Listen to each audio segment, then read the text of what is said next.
Yo mga idol, kamusta? Sports Talk PH nga pala. Ang pahayag ni Pacquiao, pag-usapan natin yan mga idol. Ngunit bago ang lahat ay huwag kakalimutang mag-subscribe at i-click ang notification bell button for more sports talk. So kung atin nga pong matatandaan ay noong kasagsagan ng pandemya, ay muntik nang magtuos ang ating pambansang kamauman ni Pacquiao at ang UFC superstar Conor McGregor na siyang dahilan kung bakit pumirma si Pacquiao sa Paradigm Sports Management ni Ode Attar.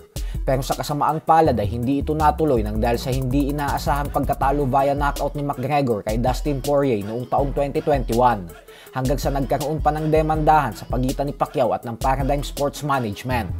Subalit sa latest interview nga po sa ating pambansang kamao ay tila napipikon din pala ito kay McGregor matapos itong matanong kung sino ang mas gusto niyang labanan sa dalawang UFC superstar na si Conor McGregor at Khabib Nurmagomedov.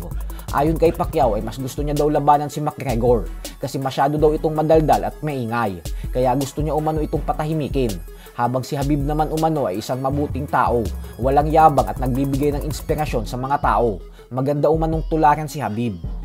Sa kabilang banda naman mga idol ay bagamat nga po hindi maganda ang relasyon ng MP Promotions President Sean Gibbons at ng dati niyang alaga na si former 3 Division Champion Janriel Casimero ay ibinida at ipinagmalaki pa din po ni Gibbons ang mga naging tagumpay ni Cuadro Alas noong nasa ilalim pa ito ng MP Promotions at pangangalaga niya. Ayon kay Gibbons ay isang matibay at malakas na boksingero daw talaga si Casimero at noong magkasama pa sila ay nagawa nitong maging world champion sa 3 magkakaibang dibisyon tapos ang matindi pa daw dyan ay nagawa ito ni Casimero sa pamamagitan ng paglaban sa 10 magkakaibang bansa. Bagay na napakahirap umanong gawin para sa isang boksingero.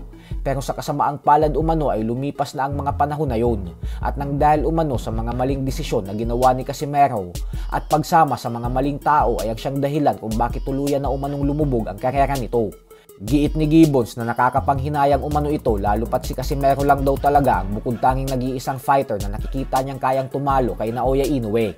Samantala, speaking of Japanese monster Naoya Inoue nga po, ay bagamat inaasahan ng karamihan na isang tune-up fight lang ang laban niya kontra sa undefeated Mexican contender Alan Picasso sa susunod na buwan para sa nilulutong mega showdown sa pagitan niya at ng kapwa niya undefeated Japanese pound for pound fighter Junto Nakatani, ay sinabi nga po ni Inoue na sa ngayon umano ay nakafocus lang daw siya kay Picasso. Ayaw niya daw pag-usapan ng Nakatani fight hanggat hindi niya pa natatalo si Picasso kasi hindi umano siya yung ganyung klaseng tipo ng fighter na nangmamaliit ng kalaban. Bawat fighter daw kasi na nilalagay sa harapan niya ay pinag-aaralan at pinaghahandaan niya umano ng gusto.